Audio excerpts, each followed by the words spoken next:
Hi, everybody! Yay! Welcome to Spilling Secrets with me, Megan, and Leah, and Krista, and Arlen. We're so excited to have you guys with us. Thank you for joining us.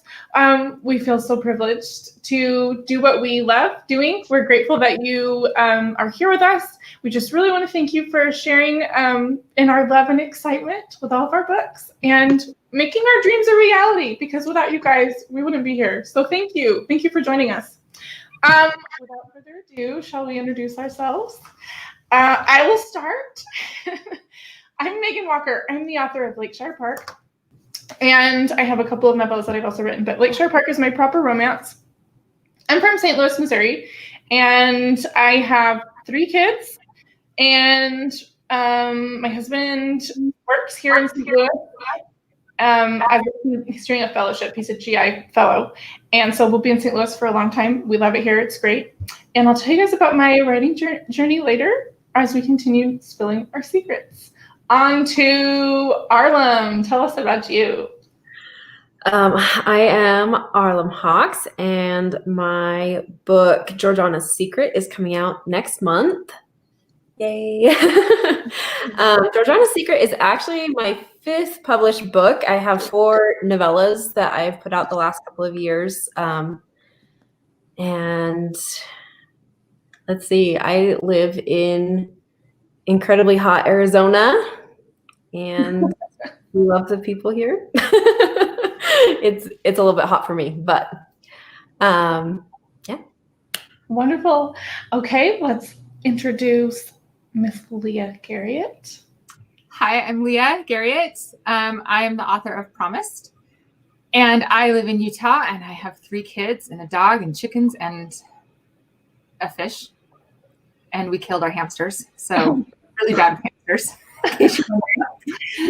And Promised is my first book published. Not first written, but first book published. Woohoo! And Miss Krista. I'm Krista Jensen. I live in Yakima, Washington, and I live here with my oldest son and my youngest son, and my middle kids are in college, and my oldest daughter is married in Portland with 3 little ones and 1 due on Christmas Day.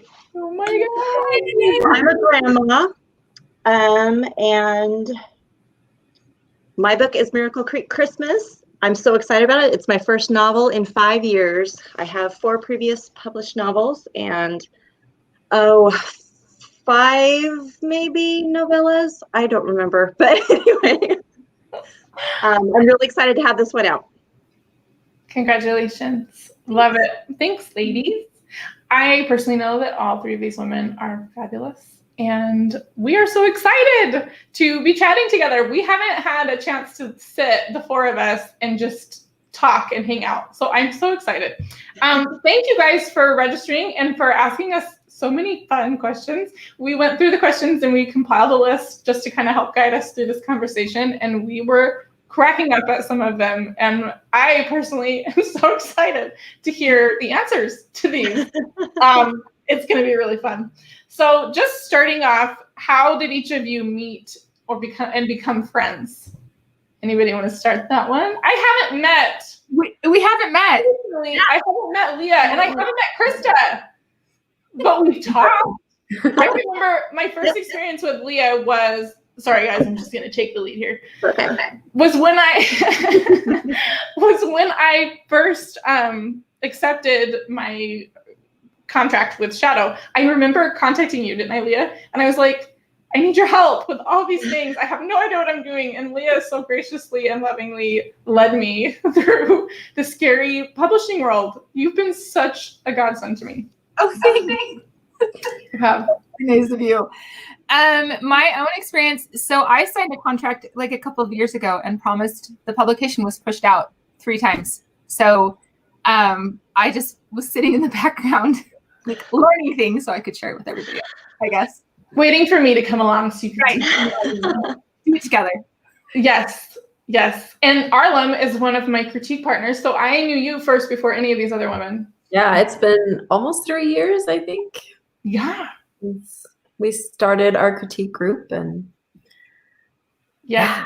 Yes. And Krista, I've met you online only, and I cannot wait to meet you in person. COVID has kept us from gathering. I know. Wouldn't that be great?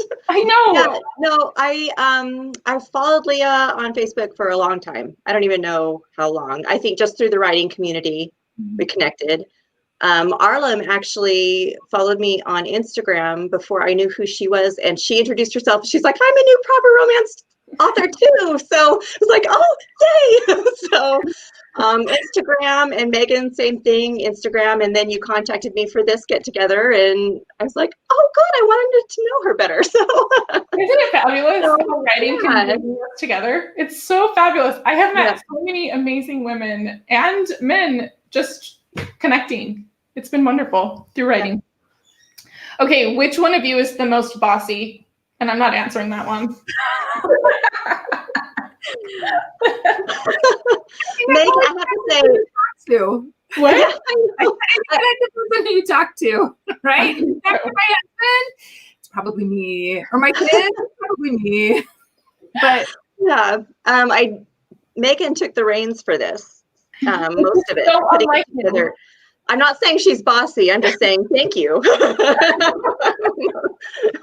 You're so sweet. I feel like that's so unlike me, though. I feel like in terms of like who could be the bossiest, Arlem could be the bossiest because she knows so much. She's so She could. She's the like quiet behind the scenes bossy person, so that when I'm just like YOLOing my life and just like doing whatever, she's like, but actually, let's do this. yeah, I think the context. I guess I can be. But it's wonderful. I'm bossy when I know I'm right. But other than that, I'm just like, whatever. I love it.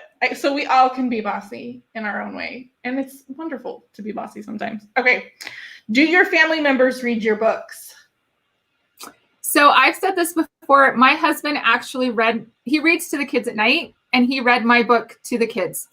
And my daughter's complaint was that there was not enough kissing.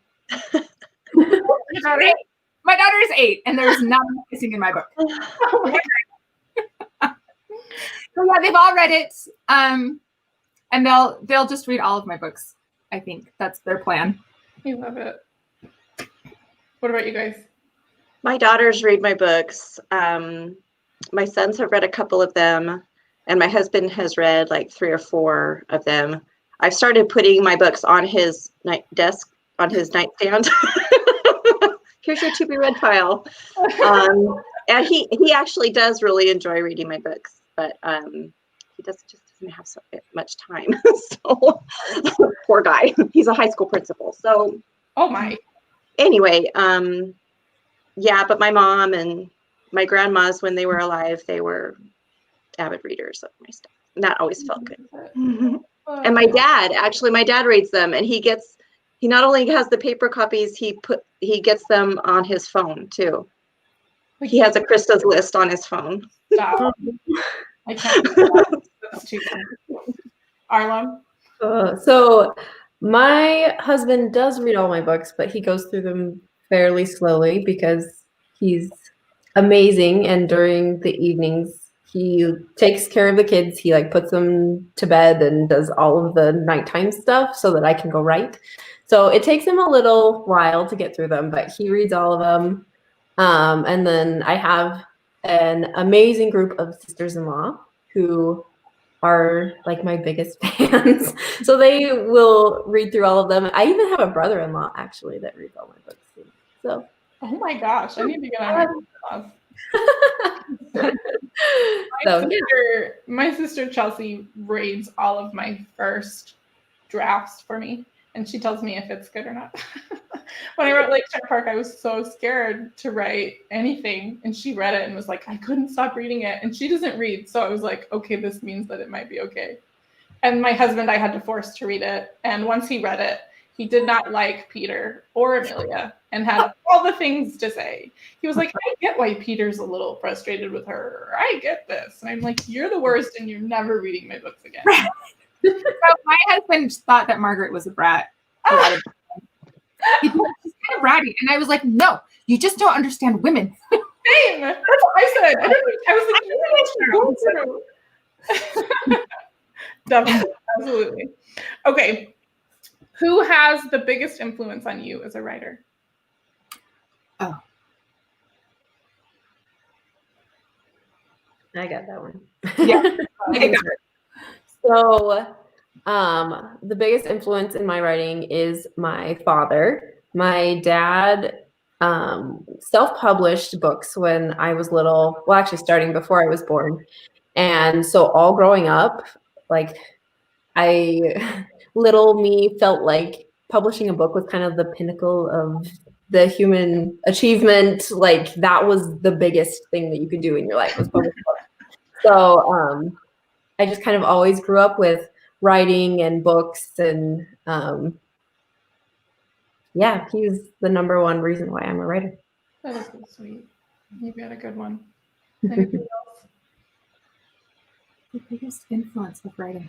So I didn't plan on being a writer. I've always been a consumer of books. My mom and my grandma are both heavy readers, right? And I used to escape during childhood into reading and such, but it wasn't until a couple of years ago, like it's getting longer and longer, that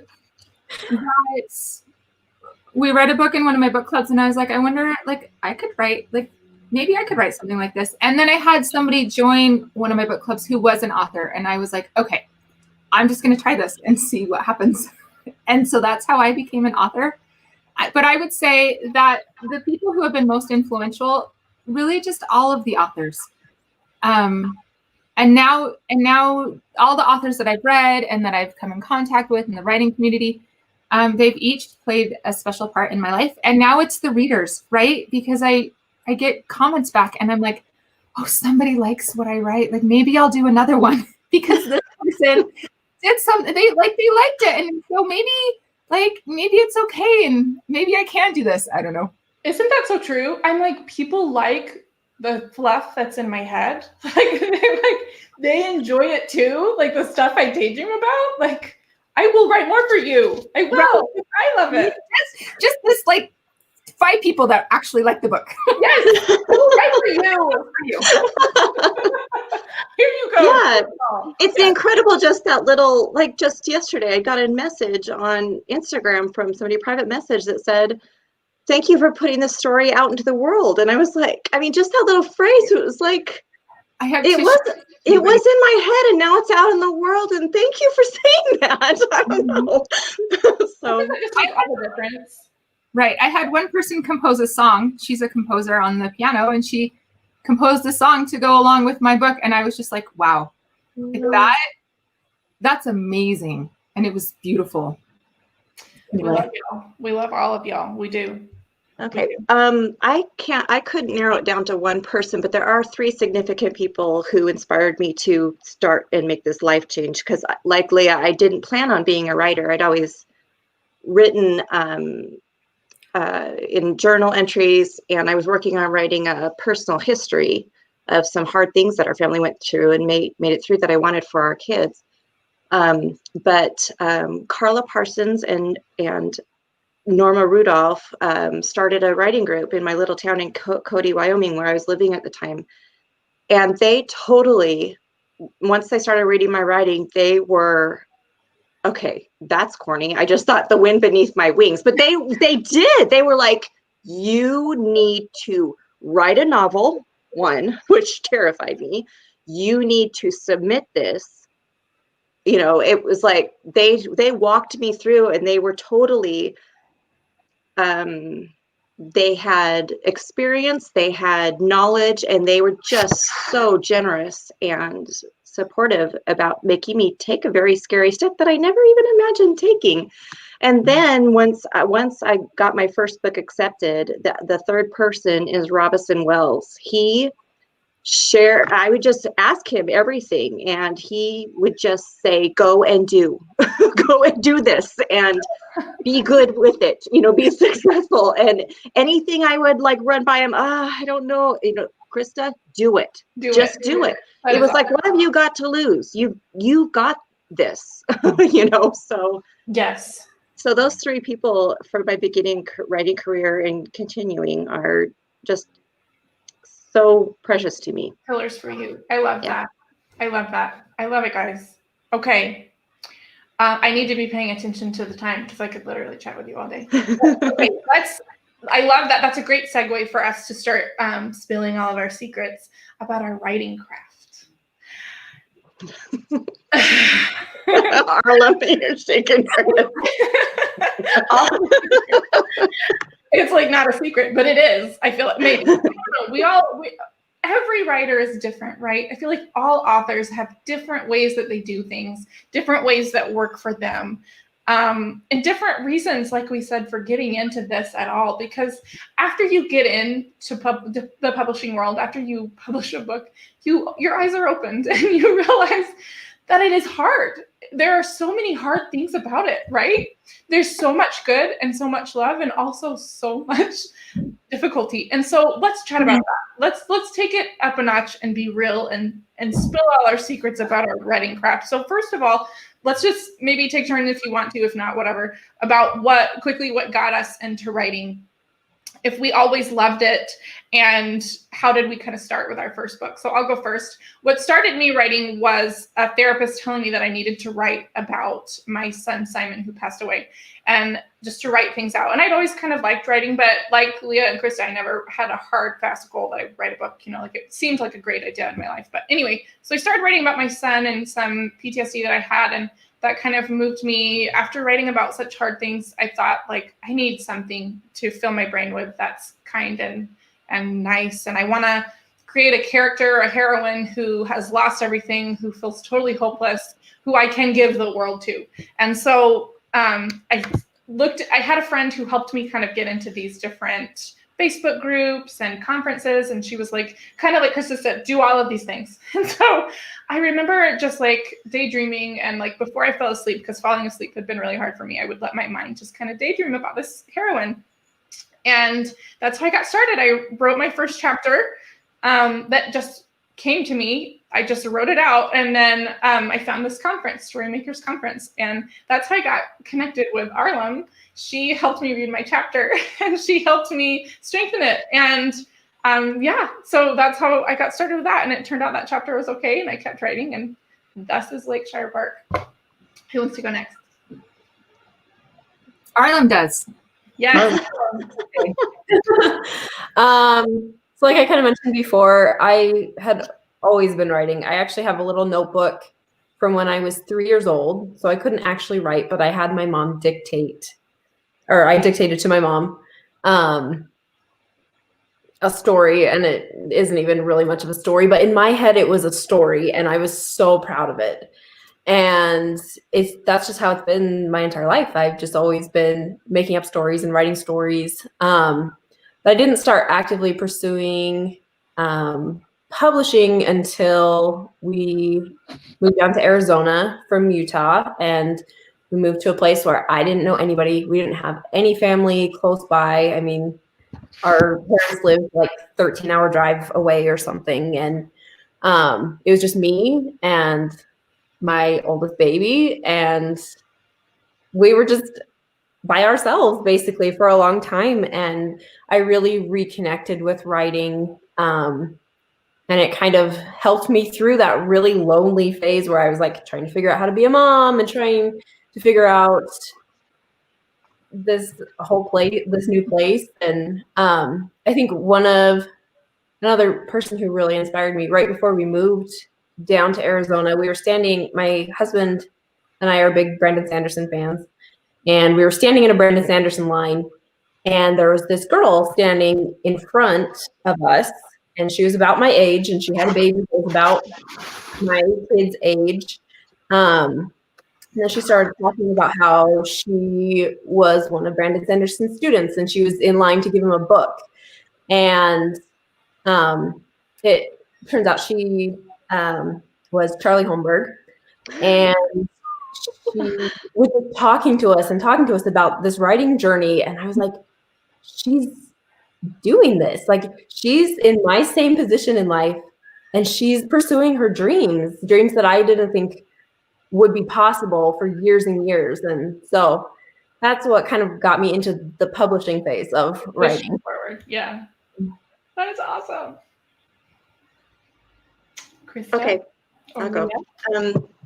So like I said, Carla and Norma started a writing group in Cody, and I wrote that personal history, and it ended up being about 100 pages. And it was also concerning the loss of a baby. So once I got that out, they said, we had our little meeting, and Carla always gave an assignment at the end of she was kind of the instructor for our group.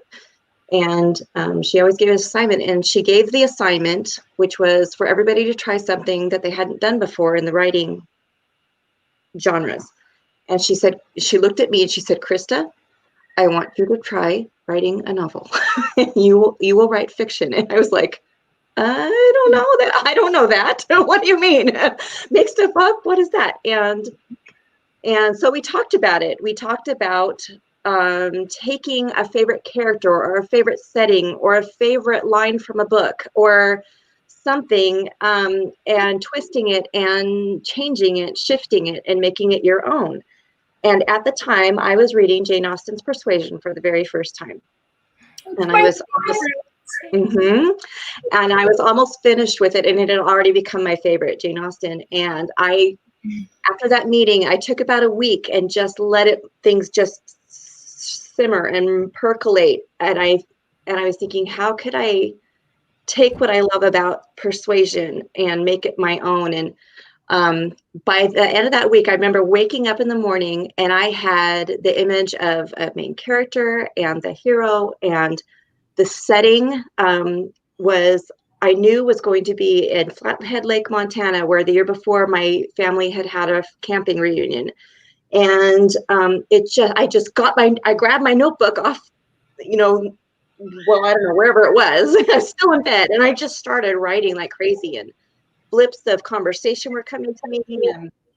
And that was the novel, The Orchard. That is a modern retelling of Jane Austen's Persuasion. And that was my first novel that I wrote, and I was hooked. My husband wondered what in the world had happened to his wife. My kids probably, I don't know if they ate, but I was writing until like 2 a.m.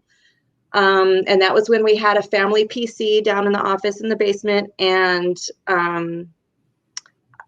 that I loved every second of getting that story out. And isn't it amazing when it just comes, like when it just yes, flows from you? It doesn't always flow, for me at least. Right. Yeah, it hasn't been that way since. And I wrote it in 6 weeks, and it was humongous. It was huge. 6 weeks? Oh my gosh. Yeah, a very rough draft. And my friends poured over it for me, and I, went over it. They knew what to, what kind of shape it had to be in order to publish. But my friend Norma was the one who read it and said, Covenant will want this. And so I sent it to Covenant, but I didn't stop in waiting for their response, which is a good thing. I wrote 3 more books, bam, bam, bam. That's cute. I was like a week after I finished The Orchard, I already had the idea for the next book, and it took off. And I remember even before finishing the next book, I already had the idea for the next book, and it was so fun. I loved it. So don't stop writing. And then 9 months later, 9 months later, I got an acceptance email from Covenant. And it was and I had tried writing a fantasy novel, and I had just finished that fantasy novel, and I got the acceptance from Covenant for The Orchard. Amazing. So 9 months, I could have had a baby and said I had a book. It feels you did. Yeah. It's a book. Leah, how long sorry, go ahead. Oh, I was just gonna say, I think it's really interesting that we each sort of went through something that then prompted us to write. Like Arla moved, and Megan and Krista lost children, and I actually, what prompted me was I miscarried twins in the second trimester, and So then you're faced with like all this time, right? Because you've been planning on your life being really busy with 5 kids instead of like 4 kids or 3 kids, right? And then it's just gone. So I sat down and wrote a book. I didn't know what I was doing. I just wrote, like it just came, right? And so I just did that. And then I sent a little email to Lisa Mangum, who is an editor at Shadow Mountain. I was like, I have a book for you. How long does it need to be? And you know, what format? And I did not send that one in. There was a writing conference down in Provo at the Provo Library in Utah called Writing for Charity that I just found and I went to. And because I was like, okay, so I wrote this, but if I'm really going to do this, I probably need to learn a little bit about what I'm doing. So went there, just sort of kept to myself and, you know, just I was a little bit invisible or whatever. And then a girl was like, you need to come sit with us and eat lunch with us. And her name is Deb. And she is now my writing person. And we chat every day about writing. And she actually keeps me writing because sometimes I'm like, you know what? I'm just like, it's not working out. This road to publication is not working out. And my writing isn't working out. And like tears and all the things, right? It's very hard. But she writes fantasy and I write historical romance. And we've been in different critique groups together. And that sort of keeps me going. I love it. But Promised is not my first book. Promised is the book that I wrote after that first book that just sort of poured out of me. Interesting. Right. I've written a lot since too, but some of them will just never be published, right? I mean, and that's okay. Yeah, right. That's okay. So anyway. Absolutely. So, okay, I love it. Let's talk about how COVID has affected our writing. Anybody? I know it's affected mine. Well, we're doing this. Yeah, exactly. Instead of having book launches and book signings. Yes. But Lakeshire Park came out, I think, like right when things started. And that was really sad because I had like wonderful plans and fun things that all were canceled because stinking COVID. And writing has been a challenge for me. My kids, I homeschool my kids now, which is a challenge in and of itself. But finding time to write, finding inspiration to write when I'm so tired and things are so chaotic and I can't, you know, go and do like I normally would has kind of slowed me down. Well, and it's hard to, I mean, there's the COVID factor and then there's the publishing factor as well, right? Because we're all publishing, we're all coming out. Krista's done this for a couple of years. Arlem's done it in a different way for a couple of years. But now you have to gain approval, at least for me, you have to gain approval from like publishers and editors, and you worried about like sales and how does my book stack up and things like that. And that all, and then you have this pandemic that's just as isolating and people aren't doing well. And it just is a lot of like, I don't know that I can write a happy book during this time, right? I did. If you're wondering, I turned in a book 2 weeks ago. I love it. It's not your typical like 2 good people. It's like, anyway, but it's kind of hard to write under the circumstances and to find the time. So I was writing not during the week necessarily, but Friday nights while my family was doing family movie night, I was writing. And then all day Saturday, I would put in like 12-hour days, 13-hour days, trying to get things to where they needed to be. So lots of effort, lots of sacrifice. There's a lot of sacrifice that goes into writing for publishing. And you sacrifice your, you know, family time, and you sacrifice health things, and you sacrifice fun, and you just make those, you make the choices, right? So instead of doing this, I'm going to go sit down and be by myself, and maybe if I'm lucky, get a couple 100 words to 1,000 words down, right? 100%. Yes. What do you think, Arlem? So right as the pandemic hit, I had a baby, which always puts a hitch in writing. Yeah. Although I did write an entire novella while my husband was on paternity leave. So I guess that was a COVID blessing. I think the hardest thing for me with Georgiana's Secret and the book that I just turned into Shadow, They're dealing with, like, Georgiana's Secret has a little mini epidemic in it that I wrote 2 years ago and didn't think that I would be living through one. It was prophetic. Editing it during that, and that kind of, it made it difficult to edit because I was like, okay, this is real life and it's my book and I can't do that. And the book that I just turned in deals with a lot of rioting and political unrest, and I was trying to finish that one up and edit it during all of our political stuff going on. And so again, it was like real life is crossing over with the books. And I think so that part of it, like the emotional part, has been really hard for me, not really getting a break. A break, absolutely. I can attest. I've read both of those books. They're both fabulous, but yes, poor Arlen. I do it to myself, so I guess. We all do ourselves. We do, and your sacrifices and struggles are going to pay off and be worth it for all of us. They're fabulous books. Any other thoughts, ladies? Should we move on? I think my thoughts just reflect everybody else's. I had a nearly empty house, and because of COVID, my older kids came home early for colleges and stuff, and so we had a full house. We had just moved, downsized, so in just a couple weeks, when my 2 kids come home from college, we will be stuffed to the gills. And my office is a bedroom now.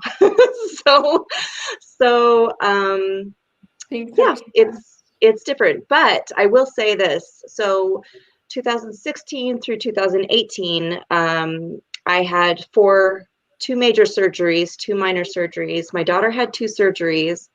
I sent one son on a mission, and he came home. My other son married and then went through a very painful divorce a year later. And my daughter became very, very ill, my oldest, and we had some extended family issues. So it was a lot for 3 to 4 years, tons, and I could not write. And that's why there's a space of 5 years between this book and my last publications. My physical pain on top of these emotional things, I couldn't escape into my imagination. It's hard. It was so hard to escape into my imagination because reality was so reality. Okay. And we were surviving. We were surviving and doing what we could to just get from hour to hour with our little family. But it was a super huge growing experience to learn to depend on one another, to accept service from other people, from friends, service that it was hard to say, yes, you can do this for me. And I'm not just talking about cooking. I'm talking about helping me to the bathroom. But look at you. I know, but as soon as through that recovery, and as soon as my pain started lifting, and with those spinal surgeries that actually took, the pain reached a certain level of recovery, and all of a sudden ideas started coming back for stories. It was like, I had to hit this level of freedom before I can do that. And it was such an amazing feeling that heading into this COVID is actually so much, I don't want to say easier, but it's lighter than the last 4 years have been. So even though it's hard for me to find time to write, I'm just so grateful to have my imagination flowing and not having the pain that I had before that was suppressing that, because I was worried about not being able to write again. So I'm really, really grateful. So I'm so glad that you have found a new space. I think that a good tip we can take from that is that, like, don't force it. Sometimes inspiration doesn't come. Sometimes we need to simplify or just find some peace and calm down and let it come naturally. I have found, at least for myself, if I try to force something, it doesn't come out nearly as well as when I have just let it simmer and let it come out, right? Let's talk about our writing process and kind of stem from that. what gets you inspired, or when do your best ideas come to you? For me, they come when I'm in front of my dishes, doing dishes, or taking a walk outside. Sometimes even in the bath, I'm just like chilling in my bubble bath, and an idea comes when I'm most relaxed. What do you ladies think? A lot of ideas come when I'm driving in my car. Yeah. I like driving, and I used to do a lot of driving to Utah and back, both when I lived in Wyoming and here, for conferences and stuff, and writing retreats. And yeah, I love to just yeah, driving in my car.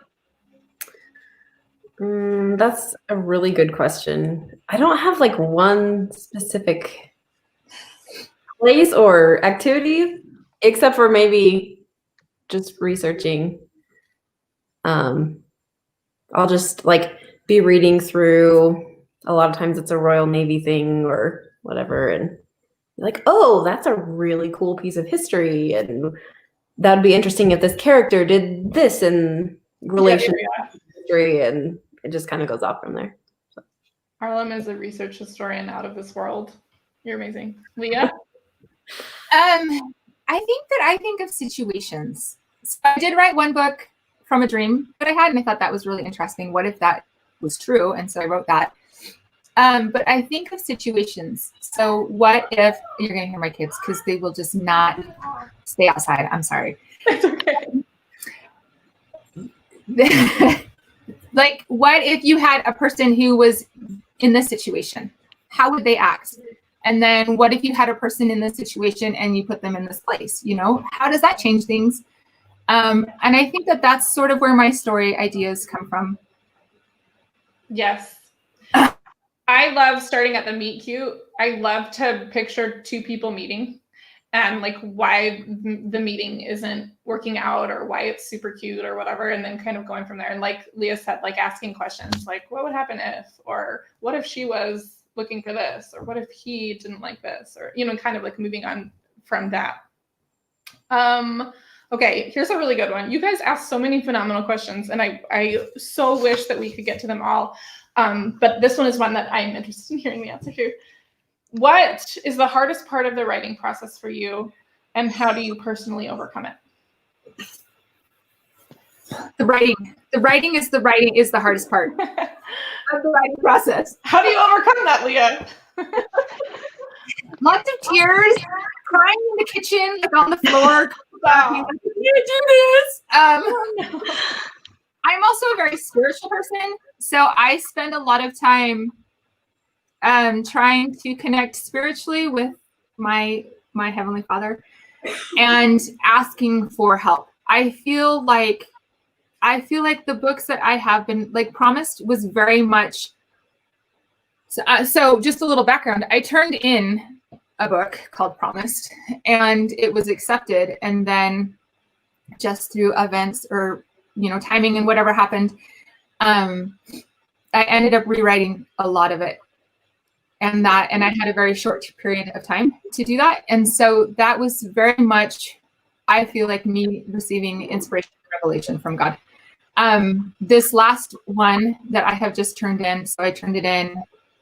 Writing's not easy, right? So if you want to know a little bit more, I actually turned in my second book last like August, and it wasn't accepted. The publisher didn't accept it. So I had to write a whole new book for them. Turned it in April, and they asked for some changes. And so went through those changes and just turned it back in, and we'll see what they say. But this last time, as I was making changes, it was during COVID, and you know, you just have personal things that come up, and you have family things that come up, and you just have real life. I mean, you have real life that happens.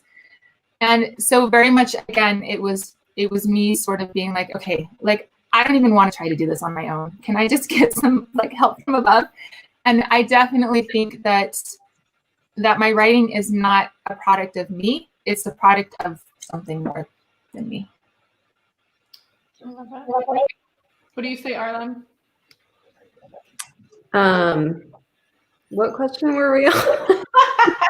No, I'm skipping because we're telling so many secrets we can't even hold it. What is the hardest part of the writing process? Oh yeah. And how do you overcome it? Harlow. Besides writing with kids, because clearly my brain is gone. I think for me, the editing process is the hardest part for me. I actually love drafting. I love the first draft because I'm going through and discovering these characters, and it's so interesting. Even though I do an outline and I know where my story is going, my characters always surprise me, and we always go a slightly different direction than I planned originally. But sitting down to start editing, especially like my first rounds of edits by myself, is such a daunting task for me because I know how many hours have gone into it, and I hate cutting words that I spent so long like crafting to go in there. And so yeah, the good ones. Sometimes we have to cut stuff that we love, right? Yeah. It's so painful. Yes. So editing, that's Editing. the least favorite for me. I hear you. I hear you 100%. Yeah, I don't know what is my hardest part because it's all hard. But definitely kids. Definitely kids, and definitely the in-between parts of the scenes. So I'm a what you call a knitter, I guess. I like to write out my favorite scenes and then knit them together, which sometimes works to my advantage and sometimes really doesn't. But sometimes I'm like, I don't want to write the in-between. I just want to write the cute scenes. Can we just like have all the cute scenes melded together? Right? It's kind of tedious to me. Like you have to find ways to like get the character to the next spot, and I don't want to write that. Sometimes I just want to write the cute fluffy stuff. That's hard for me. Anyway, okay. Krista, did you answer that one? Oh yeah, Krista, did you answer? Okay.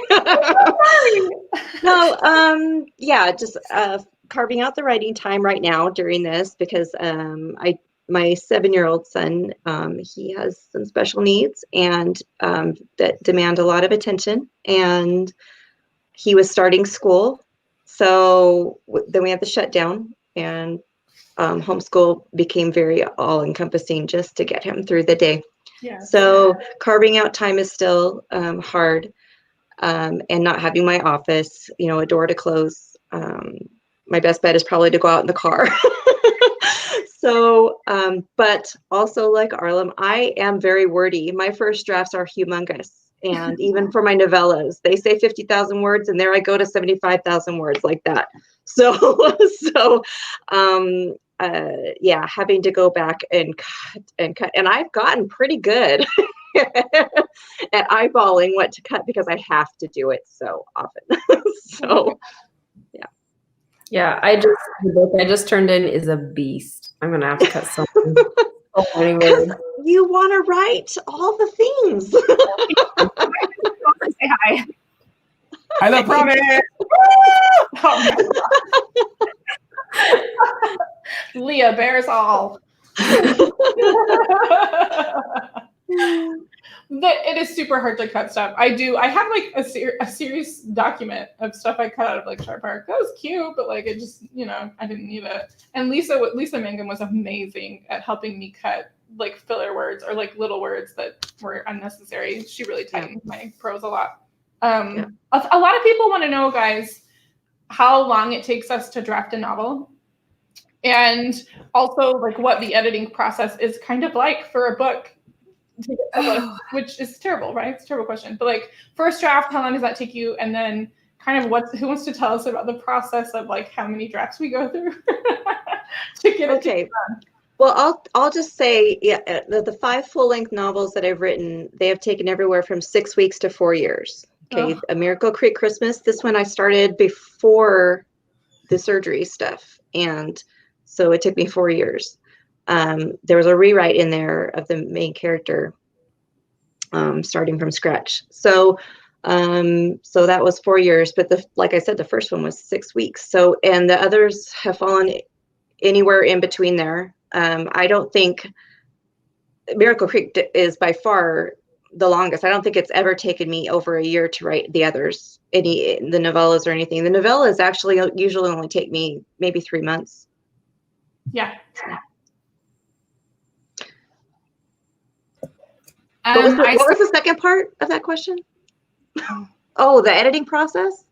Oh yeah, just like how it flips over. How many, they always make us do more drafts and more edits and more edits. Yeah. I have the nasty habit of editing as I go. Do any of you do that? I do. I cannot break that habit. I have tried to just blurt it all out without checking the last sentence or the last paragraph. When I sit down to write, I have to read through the last scene that I wrote to get in my head there and fix it as I go. Me too. Yeah, so that makes it longer, but it also, I think, alleviates some of the editing that I do at the end. Thankfully, I've been told by a couple of my editors that my submissions are some of the cleanest that they've seen. So that's nice to know that it's all worth it, for it's all doing something. But go ahead and brag.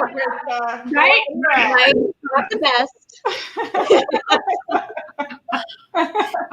Mine are probably. No. What did you say, Leah? Oh, I said mine are probably some of the messiest that they've seen. It wasn't Lisa. It wasn't Shadow Mountain that said that. They did get there, guys. They get there. Yeah. So no, but yeah, so learning to self-edit, I think since I do it, I've just learned to do it. I've, read a lot on self-editing and what words to look for and things like that. But I think once I finish a draft, I go through it myself and then I send it out to 2 or 3 friends. I wait for their feedback. I take what they have and kind of mold it and mesh it and leave this and take this. Go through it again, send it to 2 or 3 more friends, different friends. They go through it. I get that feedback, same thing, go through. And then once I think I can't change anymore or I'm going to lose my mind, I submit it. Yeah. And then depending on the publisher, they go through it.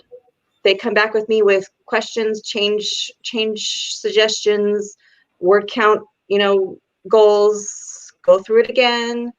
That might be a couple, 3, 4 times back and forth. And then it gets sent to what? The copy editor? Mm-hmm. Do we get the copy editor to them? Anyway, and then I don't know. It's a lot. It's a lot. It's so much that I can't even think in my brain. By the time you're done, you've gone through it 12 to 20 times. And you're so tired, but see, you've memorized your whole book. So you're like, I remember that was. Yeah. But now I couldn't tell you what my book even says. I don't.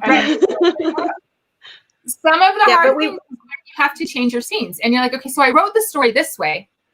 But this scene, I have to get rid of this scene and put in a new scene, or I have to get rid of this other couple of chapters and I have to rewrite new chapters for it. And that's really hard because you had the idea in your head of how your story went, right? Yeah. This is the story. And now it's different and it's not the story, and it's a better story for other people, but it's not necessarily the story, my story anymore, right? That's also something that's difficult, I think, when you're writing. Sometimes, yes, I agree. I had to take out a horse in Lakeshore Park that I was like, I want this horse, but my editor knew that horse wasn't necessary. And when I took the horse out, I was like, you're really right. This is tighter. This is a little bit better. But yeah. Stuff like that. Arlen, do you have anything to add? Yeah, so we actually had a question from Shaylin. Can you say no to some of their edit suggestions, or will they drop your book? I don't know. There's always we lost Arlen. There's a lot of back and forth while you're editing. At least this was my experience with Jordana's Secret.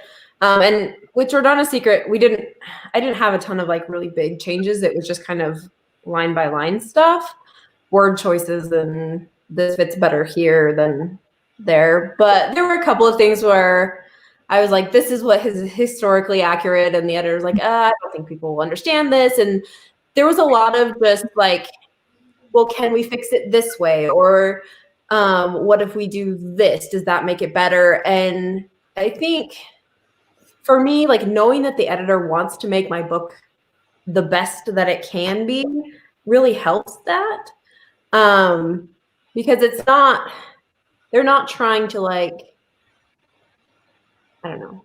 I mean, they want it to be your book and they want it to be something that you're proud of and also something that is a good fit for their series. So at least in my experience, there's a lot of let's discuss this and let's find the best solution that everybody can be happy with. Exactly. I agree. Yeah. And sometimes that can be tricky, but I think a lot of times it's fairly easy to find a happy medium that works for you. I did have to get rid of one line that I loved. Like I switched it a little bit and I was I begged for that line. But then when we fixed it, again, I came to peace with it. And now reading it, I'm like, all right, you knew what you were talking about. That line's better now. I think I've learned to trust that if there's an issue with something in the book and they've suggested this solution and I'm going, but something there was tricky enough that it made them pause, that means that it does need to be addressed. And even if I come and I step back from what they suggested, if I don't like what they suggested, I step back and think, okay, what would I do to fix it? And I will come with, okay, I see what you're saying here. How about this paragraph? Does this fix it? And they'll be like, that's perfect. And it'll be like, okay, they saw it. There's a red flag there. I need to fix it, even if it's not the way they wanted me to fix it. And that's happened a lot of times. It's really satisfying for both of us. There's just a level of faith that you have, like Arlen said, in your editors, that they want this to be the best work of art that you can give to the world, and it represents you and it represents them. So one of the questions real quick on the comments is, do you send your book to friends to read or authors? So I send the book to my author friends who are published, and we swap. That's a service we do for each other, because I trust their level of editing prowess. I know so-and-so is going to catch this. I know so-and-so is going to be really good at catching this. I know this person is going to give it to me absolutely straight and not worry about stepping on eggshells with me. So, so I don't send it to friends for those first initial readings. Same. I'm the same. I have my critique partners. Arlen is one of them. And for my dirtiest, ugliest, most raw writing, I send to her and I say, is this even worth writing? And she'll say either yes or let's try something else. And yeah, I feel like it's the same. You can kind of take that advice. We're running out of time, but just really quick. You can kind of take the advice that Krista gave for working with editors and Arlen and Leah, and use it even for your critique partners, your alpha readers, your beta readers. If you have several people telling you something about your writing, telling you a critique that maybe might help strengthen you, I think it's worthwhile to gracefully accept what others tell you. And take a more critical look at your writing, because as you continue, you're going to just keep growing and you're just going to get better and better. So having that open mind and just that idea that just, we just keep learning in this process of writing is important. Also. So I'm going to say two things. Megan mentioned alpha and beta readers. And so your alpha readers are usually the people who go through, they're the first people who look at your book, right? Your beta readers are after you've somewhat polished it and you feel a little more confident about it, then you send it to them and they read it and they go through it. One of the things that I have loved, that I learned, that I heard, somebody quoted it and I can't say who it is, not me, was that when somebody tells you there's something wrong with your book, they're probably right. And when they tell you how to fix it, they're probably wrong. So like if somebody says, this doesn't work, then you need to listen to that, right? Because they're probably right. They're the reader and they can say, it's not working for me. But if they then say, you should go and try this, that's when you need to sort of what like Krista did and step back and say, okay, so there is something wrong. How am I going to fix that? Because yes, editors are amazing professionals, but this is still my story and I will know the best way to fix this. And maybe that is what the editor suggests and maybe it's not. Yes, 100%. None of us write a perfect first draft, right? We all have things that we've got to work through to make it the best that it can be, and it does take time. And so, yeah, the last thing that I'll ask, because I've seen this come up several times also, is do you have any advice for aspiring authors or writers? Right. Finish. Finish.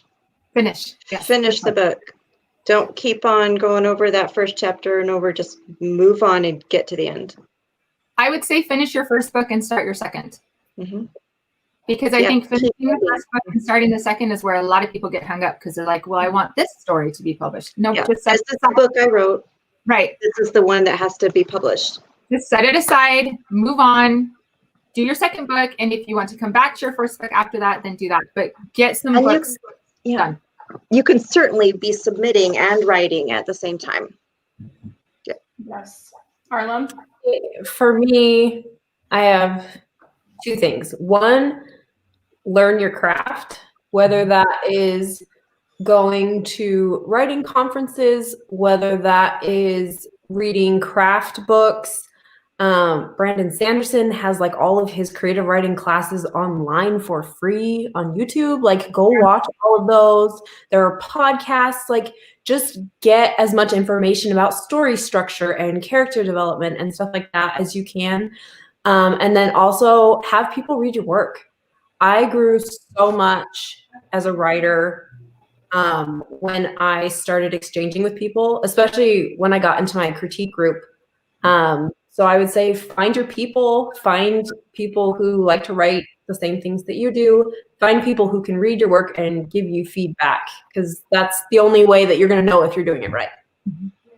I agree. I agree with everything that's been said. And I would add to that, attend conferences. And even in COVID, there have been tons of really great online conferences that normally would be in person, but have turned to online. Anyway, I would just devour all of the great resources that you can on craft. And then I would just write. Start out writing what you love and start out writing something that does inspire you. Maybe it's something personal or meaningful to you. Maybe it's fiction, maybe it's nonfiction, but just start writing and whatever comes out of your heart, let that be your base and have fun. Just have fun. Don't worry about the end goal. Just have fun and get yourself somewhere, right? Yep. Anyway, okay. Be brave. Be brave. Oh, it takes so much bravery to put your writing out there, but don't be afraid. We're out of time. This has been so much fun for me. I hope it's been fun for all of you too. We each have our own personal giveaways, and maybe since we're out of time, we'll just post them after. Should we show them and then maybe pick our winner and post it after? Does that work, ladies? Yeah, that's great. Let's do that. Okay, so Leah, you have yours. Why don't you show us and tell us what's in your personal secret giveaway? Okay, so I have an audiobook that I will sign for you if you want. I have a Proper Romance pin and a bookmark. And then something that is in my book that's sort of a theme are flowers, gifts, and kisses. So I have a white rose that won't ever wilt because it's fake. I have watercolors, and I have a bag of kisses. Love it. Okay, so Leah will pick her lucky winner after this and tag you, and you can just respond and give her your information. Okay, Arlen, show us yours. Okay, so I have an ARC copy of Georgiana's Secret. And I also have a copy of my Christmas novella. It is a Regency retelling of The Gingerbread Man. And I had a lot of fun writing that. So I also have Proper Romance pin. And I have, because it's COVID, this Regency dancing mask that I made. And I also have these little earrings. These are faux sea glass, and sea glass is something that features in Georgiana's Secret. So there you go. Love it. Krista?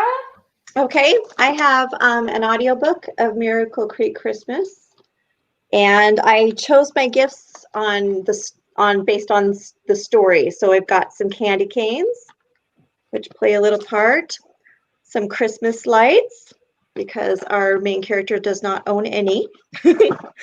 I've got a mask, which doesn't play a part in the story, but I thought it was cute. Some Christmas socks. My main character would never wear this, but you can. And I've got the Proper Romance pin and a bookmark. And I made this ornament, one of a kind ornament based on the ornament on, whoops, the cover there. Oh, cute. I want that. So anyway, I've been working with felt for Christmas presents this year, and so I made you an ornament. And it has a little heart on Oh, so cute. Okay, I'll show mine, starting with the ever famous Proper Romance pin. Ta-da! So lucky. I have a hot cocoa spoon because Amelia drinks hot chocolate, but you know, guys, I will sign a copy of Lake Shore Park for you, and there's bookmarks in there also. Ooh, there they go. And then I also got this awesome copy of A Captain for Caroline Gray, written by Julie Wright. It's an ARC, and I've read half of it so far. I have another copy, so finish it with me if you're my winner. Really and just so you know, an ARC stands for Advanced Reader Copy. Thank you, Leah. Yes. So when you're publishing, often you will get the advanced reader copies will be sent out to gather like the things that they put on here. Those are all. Is mine an ARC? I thought mine. So right here on the back, it has this thing from Publishers Marketplace, or they have like quotes or whatever. Those come because you've sent out advanced reader copies, and then they get quotes from people, and then they put them on the final book, and that's what's published. Yes. If you're wondering. Read this book and review it and be lucky that you're one of the first, right? Okay. And then also I found this super cute little book smart pouch with a llama with glasses, which I thought was adorable. And inside I put a little lip gloss and some candies. So if you're my winner, that's what you will get. We're just gonna hop off and find our winners, and we will tag you. Any last words, ladies? Thank you for coming. Thank you for reading. Thank you for reading, and thank you. We love our readers. We love you all. Yes. Thanks, everyone. Yeah. Have a wonderful Happy holidays. Happy holidays. Don't get sick. Yes. Don't get sick. Be safe. That's all I have.